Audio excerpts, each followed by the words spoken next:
chapter 4, verse 5, okay? And it came to pass on the morrow that the rulers, no, ang rulers dito, ito ay ang mga grupo na mismo ng mga Supreme Court, no, Sanhedrin, the ground council of the Jews. No, yan na yung mga mga involved this time. No, yung mga rulers, mga pinakataas-taasan na mayroon ng mga Hudyo, no, Sanhedrin o Supreme Court during our time, and elders and scribes, no, mga katigulangan, mga matatanda, mga skriba, mga tagasulat, mga keepers of the law, no, yung mga scribes, and Annas the high priest, and Caiaphas, and John, and Alexander, no, lahat yan, mga matataas na tao. No, si John, yan ay famous rabbi during that time. Oh, and Alexander, no, si Alexander naman ay isa sa pinakamayaman na Hudyo during sa panahon na yan at ginagalang din ni King Agrippa, no, during that time. And as many as were of the kindred of the high priest were gathered together at Jerusalem. So ibig sabihin, napakalaking issue, involvement ang time na ito na lahat sila ay nandito. No, at ano ang issue na mayroon dito? And when they asked, or they had set them and the maids, they asked, by what power or by what name have you done this? So a little background, ito yung time na si Peter and John pumunta sa templo to pray, mga 3 p.m., tapos nadaanan nila doon sa templo, yung gate called Beautiful. Mayroong isang lalaki doon na nakatihaya. No, ang sabi ni Peter and John, silver and gold, such I have none, but such as I have give I thee. In the name of Jesus Christ of Nazareth, rise up and walk. Biglang lumakad yung tao at nakita yon doon sa buong sa labas ng templo na gano'n ang nangyari. So nung nabalitaan, bulabog ang lahat, nagpuntahan ang lahat ng mga opisyalis, mga skriba, mga officers, lahat, para tanungin si Peter and John, by what power? No? Sa anong kapangyarihan? No? By what name nagawa ninyo ito? No? Grabe, ano? Nabulabog sila. Verse 8, then Peter, filled with the Holy Ghost, said unto them, ye rulers of the people and elders of Israel. Shall we pray for a while? Lord, thank you for giving us this beautiful day. Thank you for the strength. Thank you for the healing sa bawat isa sa amin, Lord Jesus. Thank you for the topic that you've given us. Thank you for the understanding.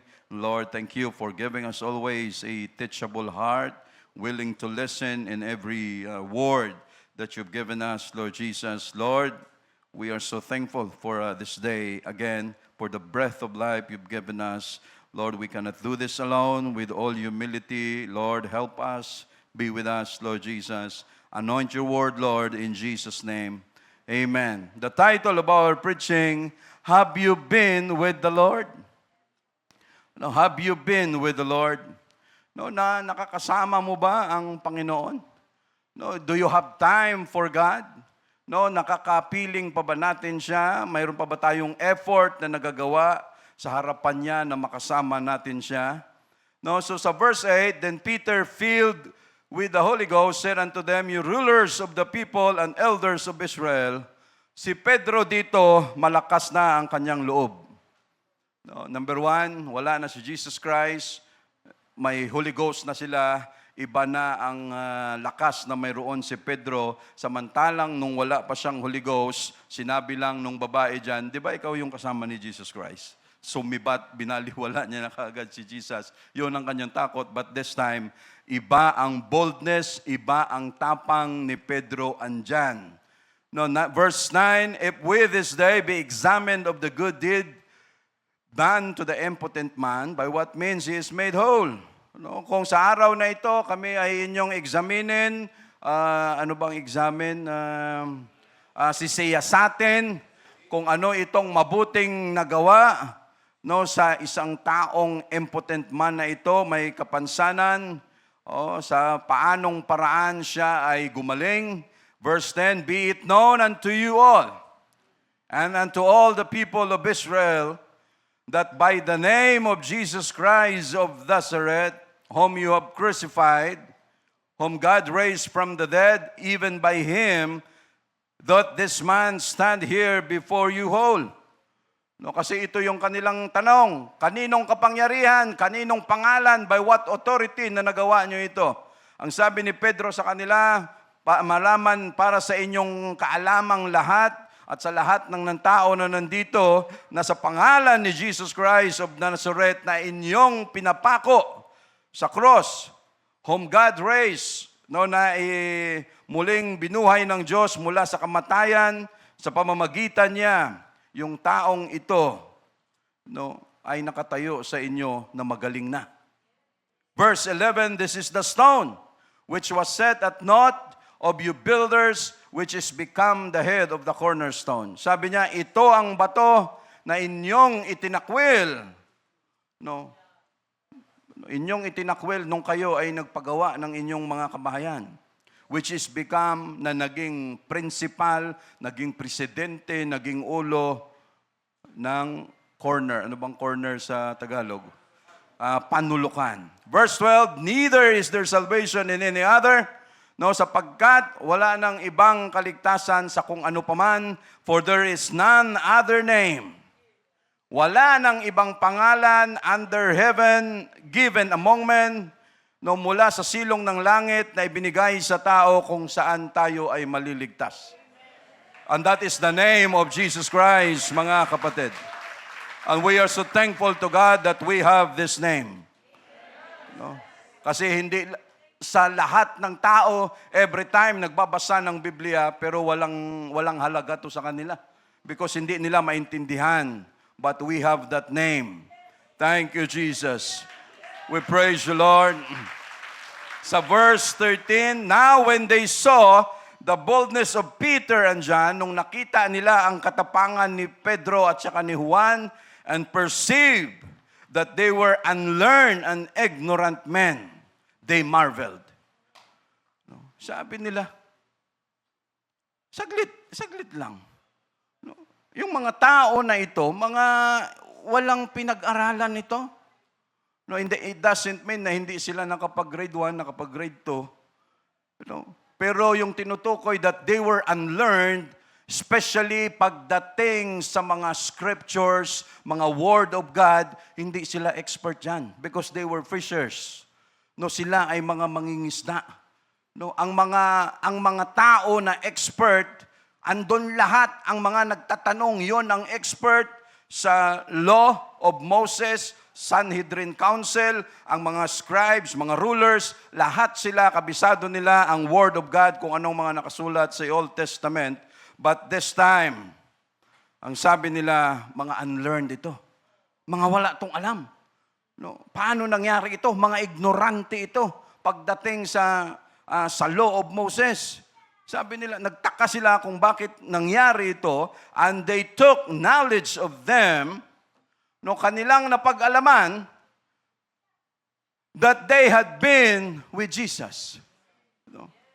Sabi nila, teka lang, mga walang alam to dati Pero ngayon, bakit ganun sila kabold? Ganun sila katapang na mangaral ng salita ng Diyos? No, kanilang na-realize, kasamahan pala dati ni Jesus to. No, why, mga kapatid? No, have we been with Jesus or with the Lord? No, tayo ba ay nakakasama natin ang Panginoon? No, why God instituted the Sabbath? No, bakit binigay ng Diyos ang Sabbath? No, for a day in a week. Sa atin ngayon, Sabbath means rest day. Tigil kayo lahat sa inyong trabaho, sa inyong negosyo, kung ano pa man. Just give this time to me. No, a rest day, Sabbath. Sa bawat linggo, every Sunday, ang service natin, no, sa atin dito, sa Saudi, brother, Friday yun, ano? Friday, yung ginagawa sa kanila. No, ang prayer meeting natin, Wednesday. No? Sa mga Katoliko, mayroon din silang mga schedule. Ang services nila, oras-oras pa, may English, may Tagalog, lahat. Mayroon sila niyan. Sa mga Muslim, mayroon din sila. Lagi rin silang lumuluhod, may mga oras din. Sa Baptist, mayroon. Sa SDA, sa Mormons, sa lahat, mga kapatid, kahit mga nag-worship sa demonyo, may oras din sila. No? Mga satanista, risalista, lahat. Why? Because lahat tayo gusto natin magkaroon ng oras para sa Diyos na sinasamba natin. May mga personal devotion, may time for prayer. Sapat na ba ang mga oras na nilalaan natin sa Diyos para masabi natin na tayo ay nakakonek na sa Kanya? Sapat na kaya yung mga oras na yon? No, sa gabi, pag uwi natin sa bahay, pagod na pagod, paghiga natin, ay, Jesus, thank you very much, Lord. Amen. No, sa inyo talaga yon. Amen. No? Thank you, Lord, for this day. Tulog. No? Sapat na ba yon? No? At sapat na ba para manasabi natin, Lord, I have been with you. Or I had been with you. Lord, sapat na yung oras na binigay ko. Basta naka-amin na ako, naka-thank you na, okay na yon, Panginoon. No? Pag nakapakinig ba tayo ng Word of God on a Sunday, Wednesday prayer meeting, sa service natin, umaga at hapon, yun ba ay sapat na lahat para masabi natin na, Lord, nakakonect na ako sa iyo. Lord, nakabigay na ako ng oras sa iyo. No? Being with Jesus has a lot of benefits. No, ang daming benepisyo nito, mga kapatid, earthly and heavenly benefits. Unang-una, spiritual benefits. No, dahil sa gospel, dito tayo nagkaroon ng kaligtasan. No, marami yan, hindi na natin i-elaborate. Spiritual benefits, emotional benefits. No, ano ang dala ng Holy Ghost sa atin? He is a comforter. Pag pangit ang pakiramdam mo, andyan siya para i-comfort tayo emotionally. No, mental benefits, we have a sound mind. No, pag medyo magulo na ang sitwasyon, He has not given us the spirit of fear, but of power, of love, and of a sound mind. Andyan din, physical benefits. Kahit pabaya tayo sa ating mga kalusugan, tayo ang may atraso sa ating katawan, inaalalayan pa rin tayo ng Diyos, mga kapatid. No, lahat yan ay benepisyo, practical and life-guiding benefits. Andyan ang Word of God para gabayan tayo kung paano mamuhay ng tama. Financial benefits. Kung gusto nating umasenso sa Diyos, mayroon siyang financial system, sundin natin yon, sigurado aasenso tayo sa buhay. No? Tinuturuan din tayo ng Diyos na huwag maging madamot. No? Eternal benefits and many more. No? Ang benepisyo natin sa Diyos ay all you can. No? Lahat. Benefits that only Jesus can give at hindi ang mundong ito. No? Sa mundong ito, yes, maraming mga insurance benefits. Ang mundong ito, kayang magbigay ng mga insurance for after 10 years, 15 years, insurance na every year, pero bago ka maka-avail, napag-isipan na nila ang pera mo, paano kunin. No, ganun muna. No, okay, maka-avail ka ng insurance, pero bayad ka muna. No, dahil walang libre sa mundong ito. No? Pero sa Diyos, iba. Wala ka pang nagagawa, insured ka na. No, wala pa tayong effort, mga kapatid. Andyan na ang Diyos because we call it grace. No? Hindi natin pinaghirapan, unmerited, but God has given it to us, mga kapatid. But our God, all His benefits are free, 100% protected from the devourers. Ano lang ang dapat nating gawin?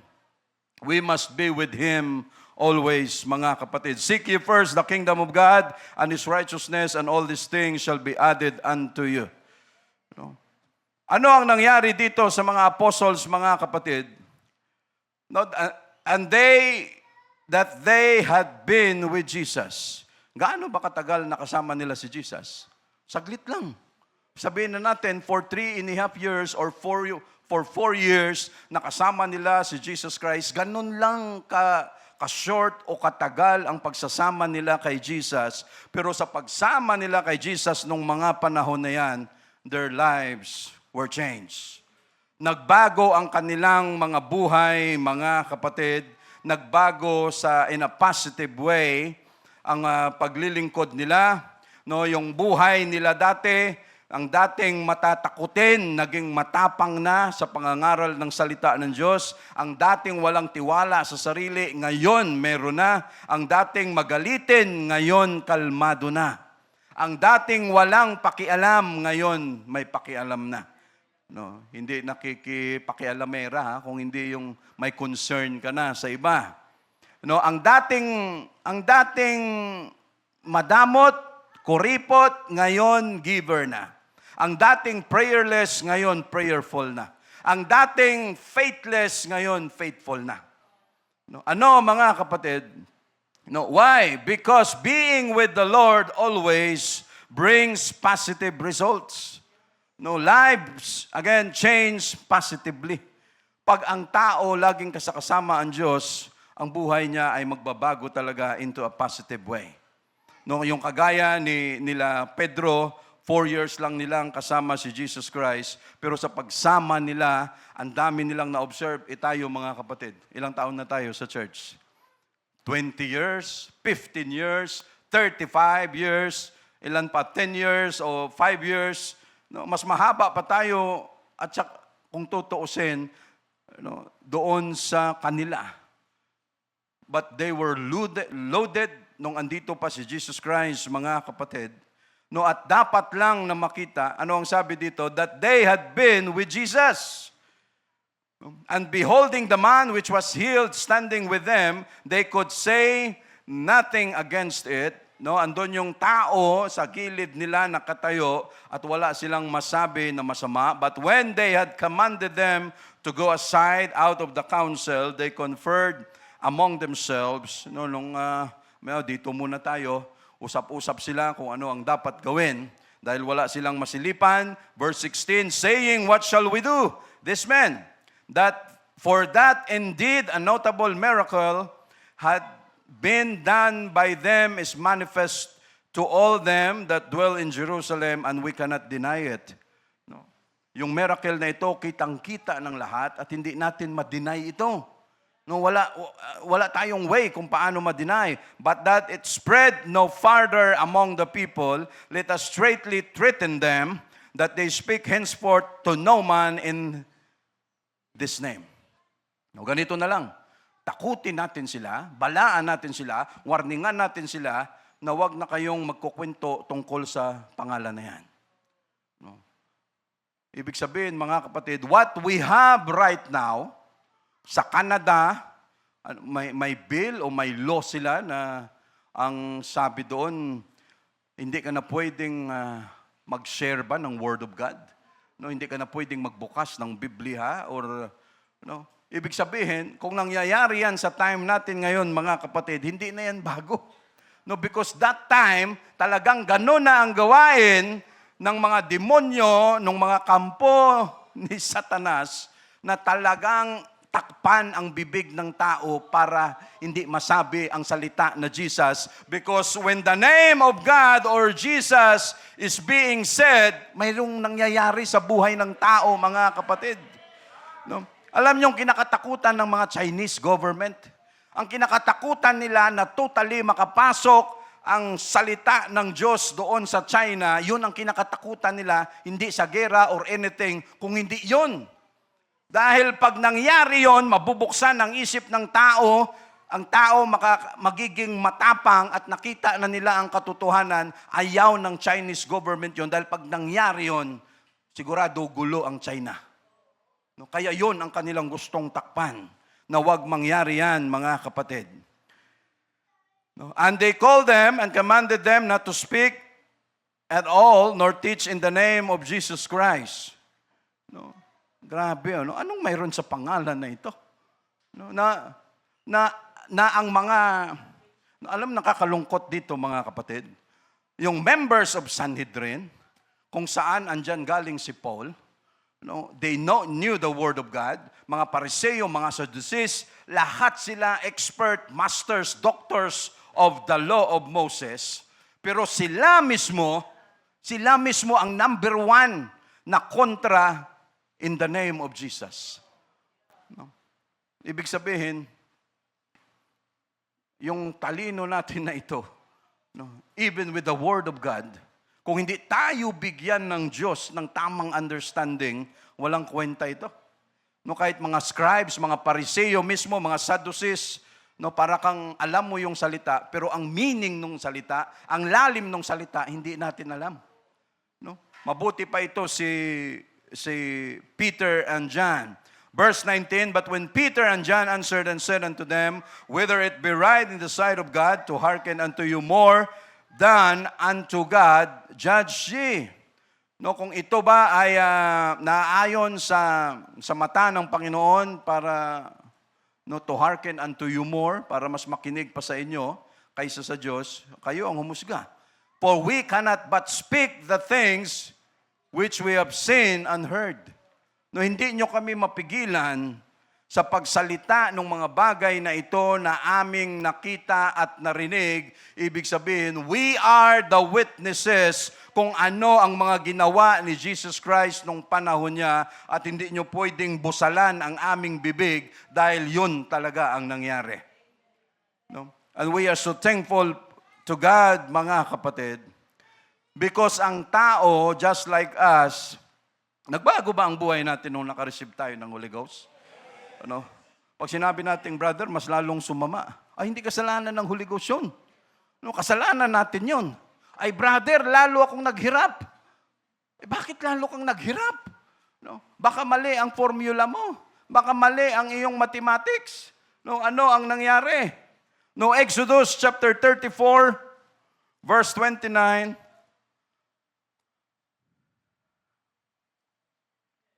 Exodus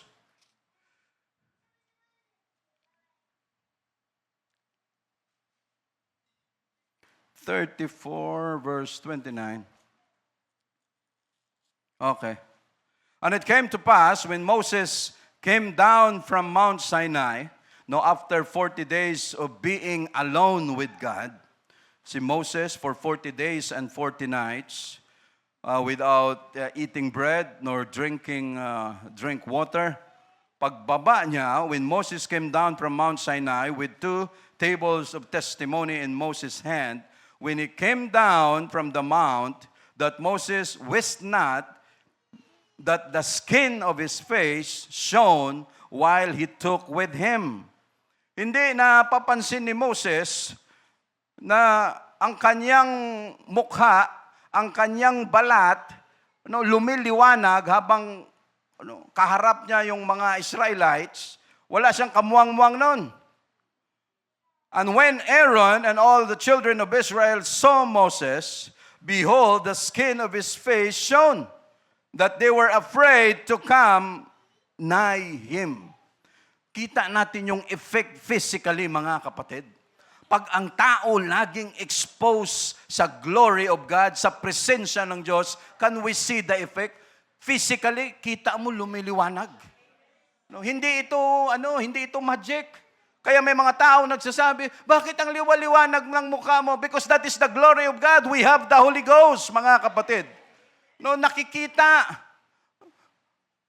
Ito ang formulation, Brother Larry, na hindi pa napag-aralan ni Vicky Bello. Kung paano pagandahin ang mukha, ang ganda ng noo, ang ganda ng pisngi, dali lahat sa liig. No, dahil lahat dito naiipon. Alam niyo yung tao, puro buttocks ba yun? Puro fillers ang mukha. No? Ay, hindi pantay ang iyong kilay. So, titirahin dito, i-injeksyonan para magpantay. Alam niyo, nung in-scan yun, kitang-kita ang lahat ng mga foreign matters, yung mga hindi kasama ng katawan natin na andyan sa loob, no, nakikita mo, para siyang mga putik na naghihiwa-hiwalay. No, andyan lahat, makikita mo yan. No, ang ganda-ganda mo. No, after many years na nakaka-addict yan, palagay ka rito, tapos after many years, ang kinalabasan, pusa ang itsura mo. Ano, kita mo yun, yung itsura ng pusa? Yung itsura mo parang... Pero iba itong Diyos natin, mga kapatid. No? Ano ang nangyayari? Na-attract, nakuha ni Moses yung glory na mayroon ang Diyos dahil he was exposed to God for 40 days and 40 nights. No? Just imagine that, mga kapatid. No? And for us, because we have been with Jesus, no, karelasyon natin ang Diyos, dapat lang na may lumiwanag physically. No? Physically pa lang yan, mga kapatid. No, sa mukha natin. Let your light so shine. No? Again, walang sinabi si Vicky Bello rito. No? Nung time na yon na na-expose lang si Moses, no, yung liwanag na yan. No, and it is very true na pag ang tao umalis sa piling ng Diyos, umalis sa simbahan, yung sinasabi natin minsan, brother, nakita ko siya, bakit ang dilim ng mukha niya? Ano? Magic din ba yun? Hindi. That is very true. Because ang isang tao, pag nag-ikabod na, the glory has departed. Pag nawala na yung glory, yung presence ng Holy Ghost sa atin, anong mangyayari? Didilim lahat yan. Because God is our light. And let your light so shine. No, ganun ang mangyayari, mga kapatid. Hindi yan parang, ay brother, it's really true. Dumidilim talaga kahit physically, mga kapatid, ang kanilang mga itsura. No, and afterward, sa verse 30, and they were afraid to come nigh him, and Moses called unto them, and Aaron and all the rulers of the congregation returned unto him, and Moses talked with them, and afterward all the children of Israel came nigh, and he gave them in commandment all that the Lord had spoken with him in Mount Sinai, until Moses, tama ba to? Oh. Okay. Had done speaking with them, he put a veil on his face. So kailangan pagtakpan niya yung kanyang mukha pag ang kausap niya mga Israelites kasi sa sobrang liwanag na mayroon ang mukha ni Moses. But when Moses went in before the Lord to speak with him, he took the veil off until he came out.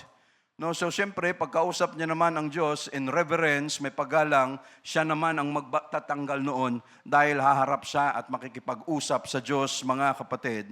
And he came out and spake unto the children of Israel that which he was commanded. And the children of Israel saw the face of Moses, that the skin of Moses' face shone, and Moses put the veil upon his face again until he went in to speak with him. No?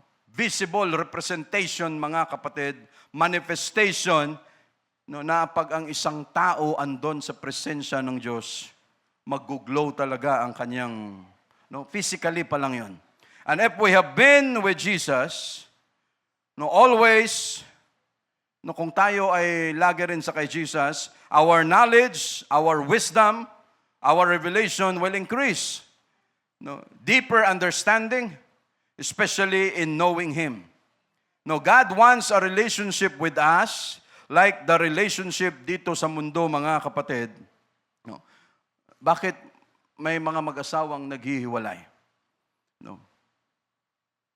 Bakit may mga anak na hindi maintindihan ang magulang? No. Ano ang problema? Na-provide naman ang lahat. Lahat ng needs na ibigay. No, okay naman ang mister, lahat na ibibigay. Pero bakit hindi pa rin naging maayos? Time. No. Hindi sila magkasama palagi. No. You can provide everything. Itong mga kabataan, no. Parang na-share ko na yata dati, no, na itong mga kabataan, ang liliit pa nila, tinanong sila bawat isa, siguro hanggang mga 8 or 9 years old, o 12, sabihin na natin. Lahat sila pinaupo, ang magulang nila, tinitingnan sila, nakikita sila, pero sila hindi nila nakikita ang kanilang magulang. Lahat ng mga anak, isa-isa tinanong, what do you want from your parents? No? Ay, binigyan ako ng parents ko. They have given me everything. Ito, laptop, cellphone, lahat binigay nila sa akin. So, what more do you want from your parents? I want them. No. Just to be with them. No. Yun lang, maya-maya, may isang bata na naman, anong gusto mo? Gusto ko lang po makasama ang nanay, tatay ko. Wala silang may sinabi na mas gusto ko pa po ang ganito, ang kotse, ang barko, ang eroplano, mas gusto ko po yun, kaya nilang ibigay. Walang bata na nagsabi doon na material ang gusto nila. Ano ang kanilang gusto? Gusto ko lang na makasama ang nanay at tatay ko. Kahit sa mag-asawa, pag wala kang time, wala kang oras, kahit ibigay mo ang milyones mo dyan, pagdating ng araw, maghihiwalay kayo. Why? You have no time for each other. No, and the same with God, to our God, mga kapatid. No? No? Pagsama-sama natin, no? And parents, no? No, madalas busy tayo. No? Kagaya ng pinag-usapan natin kanina sa klase, no? Iba-iba tayo pinalaki. Iba-ibang lugar ang kinalakihan natin. Iba-iba ang environment na ating kung saan tayo na expose sa buhay. No?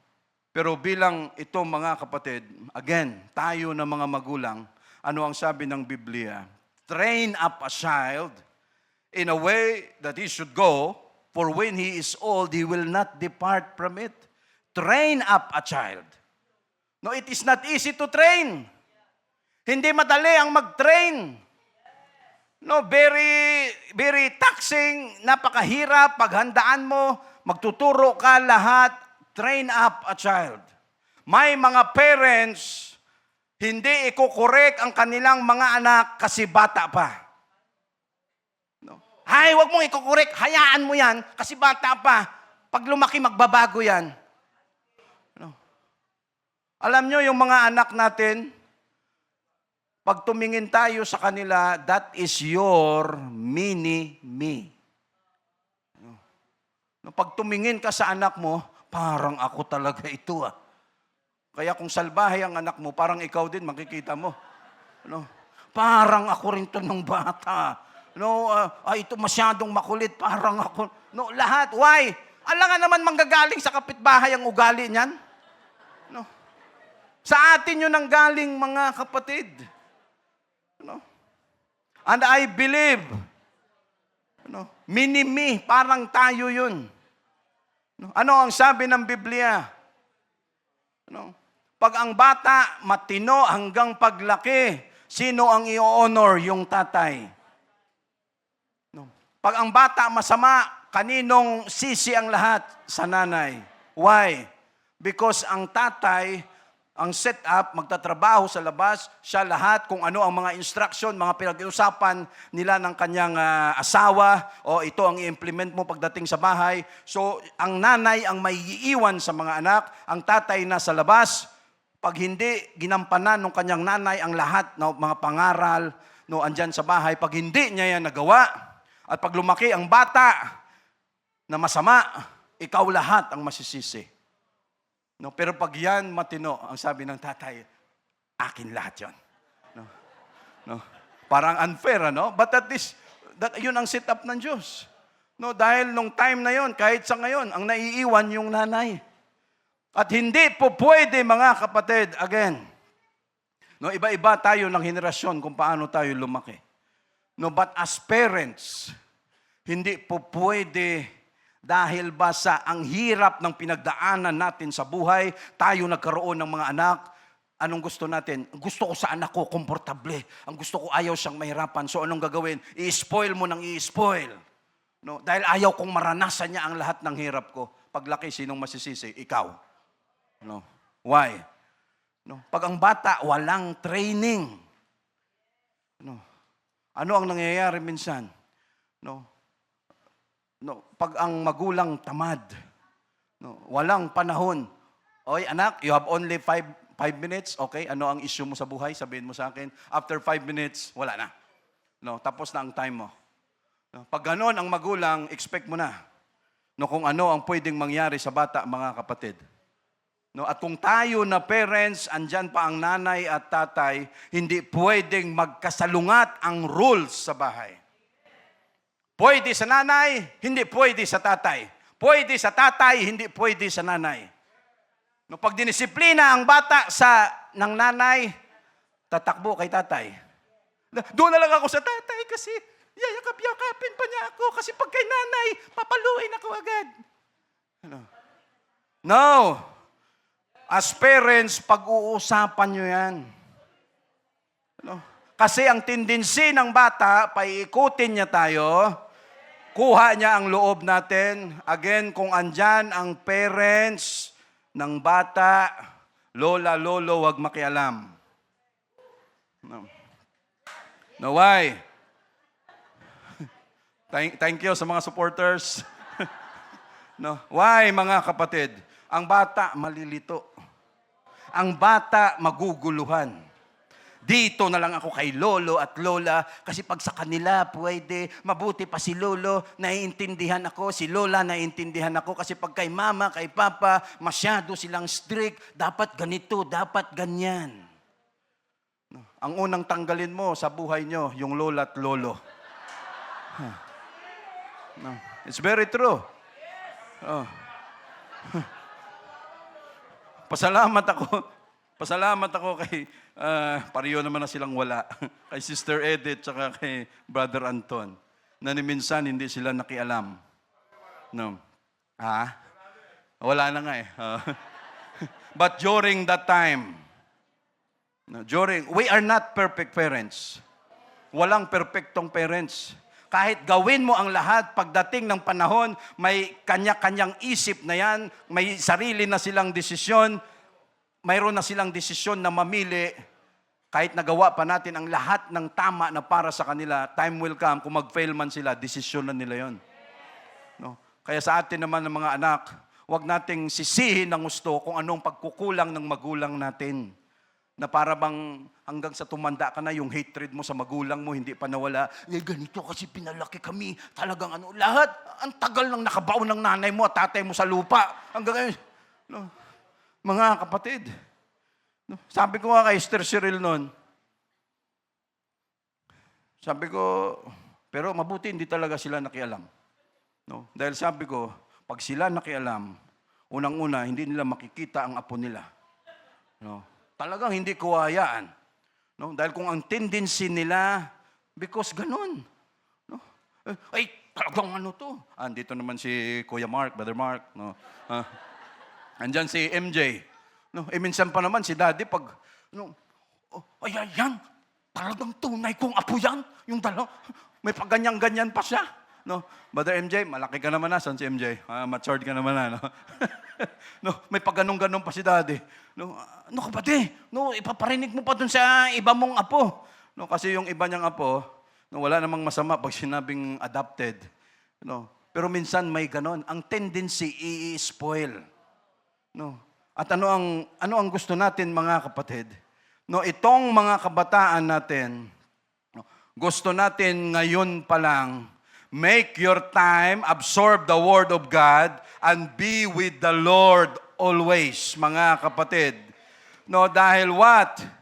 No, kung ang tao nangangailangan ng time para sa kapwa natin, ang Diyos natin nangangailangan din. No, gusto niya rin na tayo ay laging nasa Kanya. No, at ang taong may relasyon sa Diyos, mga kapatid, dapat makita yan sa buhay din natin. Makita ng kaopisina natin, katrabaho natin, kaklase natin, kapamilya natin, kapitbahay natin, o kung saan man tayo, makita nila that we have been with Jesus. Makita nila, ay ito, may mga Diyos ito. No, kilala nila tayo. No, hindi yung tayo ang number one na nirereklamo sa opisina. No. Tayo ang number one na mortal na kaaway ng mga kapitbahay natin. Hindi dapat ganun. Why? Dahil pag nalaman nila na tayo ay nagsisimba every Sunday, ano ang mangyayari sa pangalan ni Jesus? Akala ko ba nagsisimba lagi yan dyan? They had been with Jesus. Yun pala ang tinuturo ni Jesus na sila ay maging salbahe. No? Ang pangit ng dating noon. No? Pero pag nakita nila, ay ang tao na yan, ang haba ng pasensya. Because they had been with Jesus. Ang haba ng understanding because they had been with Jesus. Ang tao na yan mapagmahal because they had been with Jesus. No, why, mga kapatid? Because if any man be in Christ, he is a new creature. All things are passed away. Behold, all things are become new. Because only Jesus has the power to renew us, mga kapatid. Siya lang ang may kakayanan na baguhin tayo. No, anong isa sa sinabi ni Pastor T.F. Tenney, no, yung mga nakakilala, mga namatay na yan ng mga pastor sa Pentecostal sa US. Anong sabi ni Pastor Tenney? We have the right doctrine, but with the wrong spirit, it is still a tragedy. No. Having a right doctrine, but with the wrong spirit, it is a tragedy, mga kapatid. No, and we know it. You know? Sa Judges 2:7-13, Judges 2:7-13, and the people served the Lord all the days of Joshua, and all the days of the elders that outlived Joshua, who had seen all the great works of the Lord that He did for Israel. No, Exodus, check ko lang mga kapatid, Joshua chapter 2:7. Okay. Judges, sorry.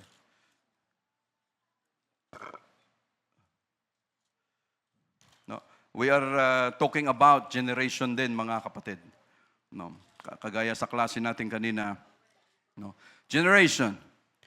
Sa verse 7, bakit Joshua? Ako ng Joshua rito. Sorry. Joshua, Judges. Baka hindi na-memorize, ano?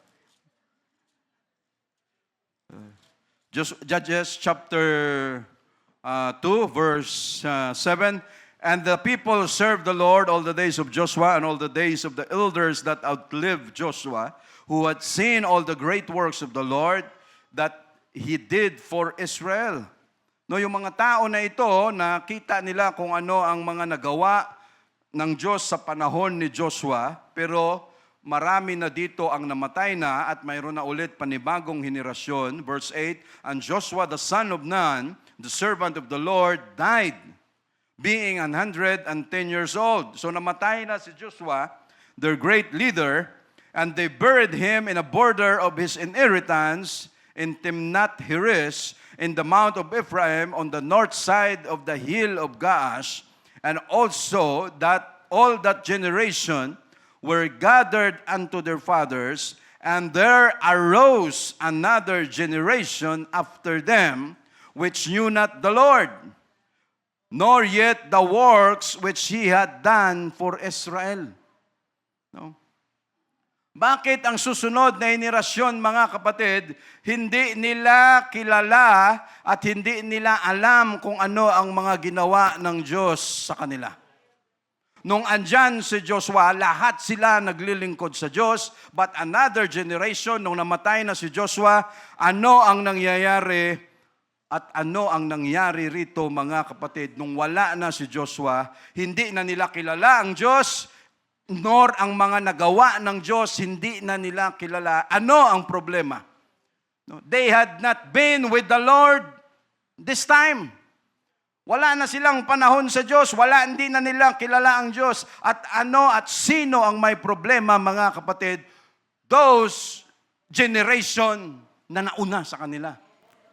No, why? It is the responsibility na ituro ng gusto sa mga susunod na henerasyon para hindi nyo makalimutan na may Diyos. Ito yung kanyang mga ginawa, responsibility yon ng mga generation, ng mga elders. No? Dahil pagdating ng bagong henerasyon, they had not been with the Lord. Hindi nila alam kung sino ang Diyos na ito, mga kapatid. No? Wala na silang kamuang-muang dyan because naging pabaya ang mga henerasyon na iyon. And in our church, mga kapatid, again, we are doing everything no, mga turo natin, mga teachers natin, nag-aaral sila ng gusto, mga preachers natin dito, kung saan man mga klase natin, lahat, pati correction, sinasama na natin. Ano ang purpose niyan, mga kapatid? So that our next generation will still remain na kilala ang Diyos at kung anuman ang ginagawa ng Diyos sa buhay natin, mga kapatid, na para pagdating ng panahon, yung mga henerasyon na ito, ng alpha, ng beta, ng gamma, ng kung ano-ano pa dyan, ng mga generasyon, ay patuloy na maalala nila that there is God. No, we are doing everything, mga kapatid, because a person who knew not God will disobey God, will not worship God, and he will worship idols. And eventually, that person will abandon God. No? Yung mga young people natin, again, no, be with the Lord. No, stay in the presence of the Lord, mga kapatid. No, because ano ang mangyari? No, our generation, again, will teach everything to be with God, absorb the Word of God, so that someday you will not walk away from God. No, absorb. Yung mga kabataan natin, no, ngayon pa lang, why? Because iba ang mga henerasyon ninyo sa ngayon, mga kapatid. And again, as parents, we must train them. No, train up a child. No, para sa akin, ang bata, pag umabot na ng 7 years old, na hindi mo pa na-tame, na ayos ang kanyang ugali, palagay ko, mahihirapan ka na. No, why? Ang bata may isip na, marunong na. No, pagdating niya ng first year, second year, pataas na ng pataas, tapos ka na. No, nasa kamay natin ng mga parents yan, mga kapatid. No, and again, hanggat bata pa sila, no, we must do something for them. No, bata man o matanda, we must learn how to be with the Lord. At yon ay effort, mga kapatid, na dapat natin talagang gawin. No? Joining our outreach program, no, sumasama tayo dyan sa mga outreach program natin, kahit saang lugar, that is very, very good, mga kapatid. That is honorable, that is worthy. No, salihan natin lahat ng activities sa church, lahat ng yon ay maganda, but that alone is only, or we are just doing Martha's ministry. No, alam natin yung kay Martha. Busy doing. No. Andon si Jesus Christ, busy siya. Busy in ministry, but already empty in spirit. No. Busy tayo lahat sa ministry, sama tayo dyan kung saan-saan pa man, but our spirit is empty. Why? Ano ang kulang, mga kapatid? We can be busy with God, but distant from Him. Pwede tayong maging busy sa lahat ng gawain sa church, pero distant, malayo na tayo sa Kanya. We can serve Him, we can preach, we can teach, but our heart is silently drifting away from God. No? Pwede natin gawin yan. Pero hindi natin mapapansin na ang puso pala natin ay umaagos na papalayo sa Diyos natin. No, why? We have to balance between Martha and Mary's ministry. No, alam natin to. No?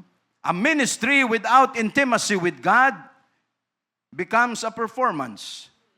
No, parang performance na lang kung wala ng intimacy, wala ng relationship sa atin or sa Diyos, mga kapatid. And our God is not after activity, but desires relationship. Minsan masyado tayong busy sa buhay. No, walang mali. Maganda yun. Samahan natin lahat ng gawain natin. Present tayo palagi sa church. Lahat ng activities, andyan tayo. Tithes and offering, faithful tayo dyan.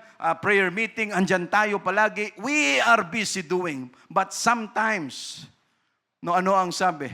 No, ganon ang focus ni Martha. Masyado siyang busy. Lahat asikasuhin niya dahil akala niya yun ang dapat gawin. Pero anong sabi ni Jesus Christ? Mary has chosen the good part. No, why? We must take a time. No, we need to pause. We need to stop. Lord, masyado na akong busy. Lagi akong pagod. No, sa lahat ng pag-aasikaso sa mga gawain natin, pero ang nakakalimutan natin, you need to take a pause. No, ano ang ginawa ni Mary? Umupo sa tabi ni Jesus Christ. No, dahil yun ang kailangan ni Jesus Christ. Hindi yung lagi tayong may activity, lagi tayong busy, na nakakalimutan na natin our prayer habit. Baka ang prayer natin every Wednesday na lang. No? And God needs it. No? Baka nakakalimutan natin, ay Lord, sapat na yung Wednesday na yon. May Sunday naman. No? Pero pagdating sa bahay, Lord, thank you, bang! Pagising sa umaga, kape, tira, trabaho na naman, parang wala lang. No? We have no more time, we have no more relationship with our God, mga kapatid. No, Jesus came to Martha and Mary's house not for food. Hindi para kumain. Ano ang punta doon ni Jesus Christ? Gusto niya na makipagkwentuhan. No, pag tayo pumunta sa bahay ng kaibigan natin, anong gusto nating mangyari? No, kumain ng kumain. No? Dagi akong dyan, tanghali, paggabi. No? Alam na alam mo, yung amoy ng kahit na 1 kilometer away, naaamoy mo na yung kung anong mga niluto dyan. No? Pero ang gusto ni Jesus Christ, mga kapatid, yes, walang masama doon sa ginawa ni Martha. But sometimes, we need to realize, we need to realign, we need to prioritize kung ano ang dapat gawin, mga kapatid. We need to pause, we need to stop, and to be alone with our Master like Mary. No? Lord, tigil. Kaya nga pag nag-fasting tayo, tigil lahat eh. No? Tamad ka magtrabaho kasi wala kang energy. No? Parang mayroon dito dati, grabe, fasting ang lahat ng tao sa compound, siya hindi nawawala ng energy. Yung pala lumalabas doon kumakain, pagbalik dito, parang kunyari, parang pagod na pagod. Yung pala, lalabas doon, kakain sa labas, pagbalik dito, ano to, hypocrites ba ito? No, pariseo ito. No, laging busog. No, why? Because pag ginawa natin yan, mga kapatid, we are alone with God.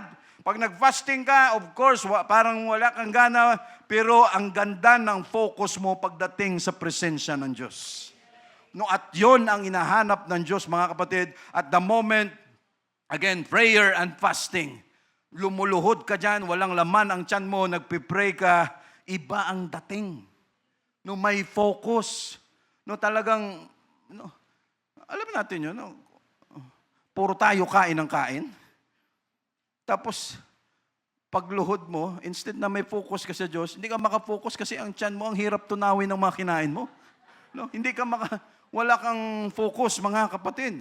And sometimes, again, no, we need to sit, we need to relax, just focus with God. When we lose our connection, we will lose our life. No. Ito, mga kapatid, pag nawala ang connection natin sa Diyos, mawawala rin ang buhay natin. No. That is why, ano ang dapat natin gawin? No, we must go back to our secret place. We must pray again. No, pray again. Huwag nating isipin na nakakabagot o boring ang manalangin, mga kapatid. No. No, yon ang power natin. Yon ang strength natin. No, we must pray again. We must listen again. We must hear again. Makinig tayo. We must walk with Him again. Because our greatest calling is not doing anything for God, but being with Him. No? Minsan ganun eh. Oh, brother, sama ako dyan, activity. Sige, masaya tayo dyan. Pero nakakalimutan natin na pag tayo na lang, do we have time for God? No, mayroon pa ba tayong oras na para sa Diyos? Have we been with the Lord? No, pag tayo na lang, may oras pa ba tayong naibibigay sa Kanya na yung hindi naman siya magtatampo sa atin? No? Alam niyo, ang problema, may kunting oras pa ako, mga kapatid. No? Ang problema, ano ang root cause? Anong pinaka-main problem na bakit naubos ang mga Israelites na lumabas 20 years 20 years below ang nakapasok lang sa promised land, lahat ng yon ay naubos for 40 years in the wilderness. Ano ang ugat? No? Yes, unbelief and murmuring. No? Pero mas may ugat pa dyan. Because for many years and hundreds of years, no, itong 430 years na bilang, ang 430 years, yan ay umpisa na si Abraham nakaapak sa Egypt. No, 430 years. Pero ang kanilang pagiging slaves sa Egypt, ang kalahati noon, 230 years, doon talaga sila naging slaves ng Egypt. No? Pero ang umpisa niyan, pag binilang mo from the time of Abraham, 430 years, saka sila lumabas ng Egypt, ang kalahati niyan, 215 years, yon ang buhay nila, puro sila slaves. No? Kaya ang Diyos, ano ang ginawa niya? No? Okay, Moses, labas ka dyan. Dalhin mo sila, i-guide mo sila into the wilderness, papunta sa promised land. No, why? No, it took 40 years also for Moses na magamit siya ng Diyos. No, and for hundreds of years, bakit sila murmurers? Bakit sila disobedient?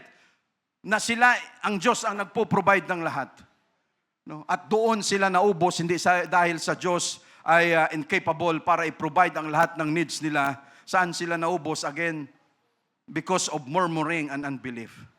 Pero saan nanggaling ang murmuring and unbelief, mga kapatid? No. Nanggaling yun doon sa pagiging slaves nila. Nanggaling yan doon sa sa tagal nila, yung pinag-usapan nga natin kanina, no, peninsulares, insulares, irihis, lahat na lang na may S. No. Yung topic natin kanina.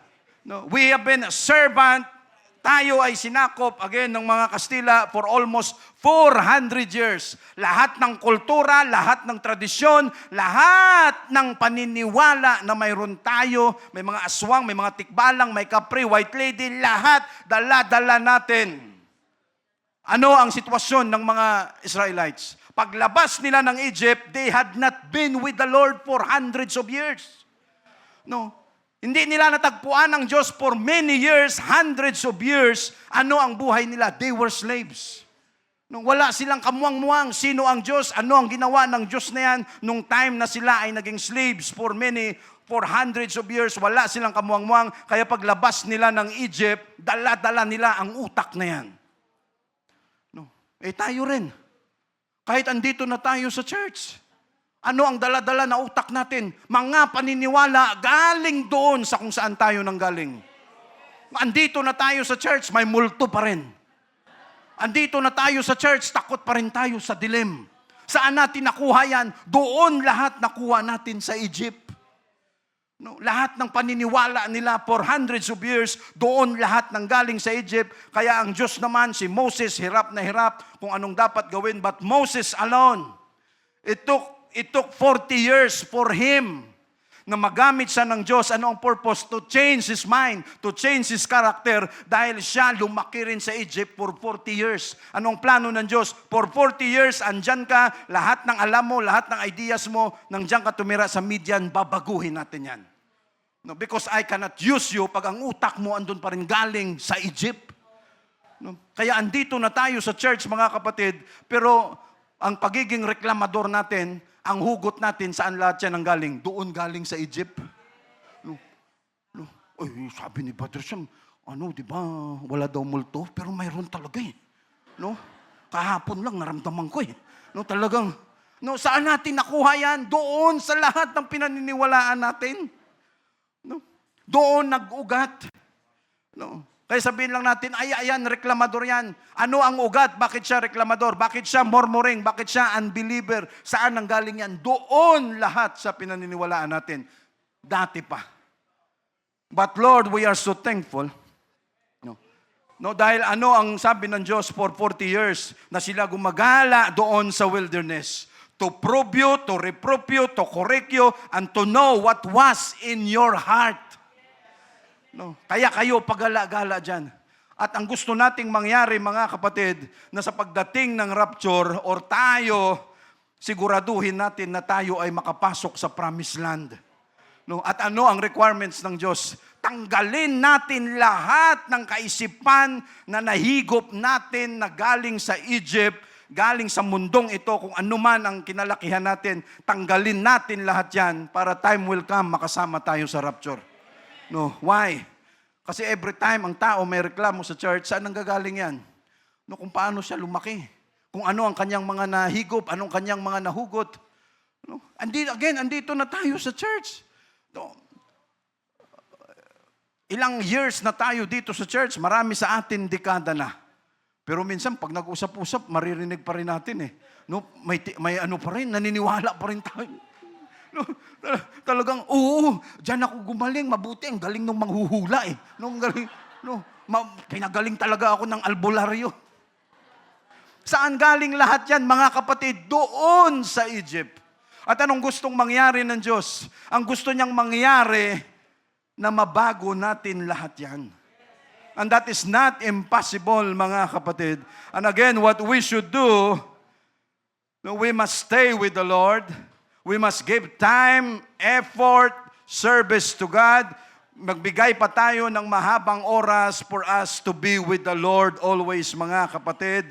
Mag-attend tayo lagi sa church natin. Make a prayer habit, prayer time. Kung anong mga dapat gawin para ma-maintain natin yung relasyon natin na ito sa Diyos, that pagdating ng panahon, hindi niya sasabihin, I knew you not. No. Why? Yung mga taong ito sa Matthew 7:21, they were so busy doing mga miracles, magbuhay ng mga patay in the name of Jesus Christ. Pero anong sabi ng Diyos? I knew you not. Because wala silang nabuon na relationship sa Diyos. Wala silang relationship na masabi kay Jesus Christ because lahat ng yon, hindi yon ang inahanap ni Jesus Christ. Anong inahanap niya sa atin? Yung genuine na relationship. And again, thank you, Jesus. Have you been with the Lord? Thank you, Lord.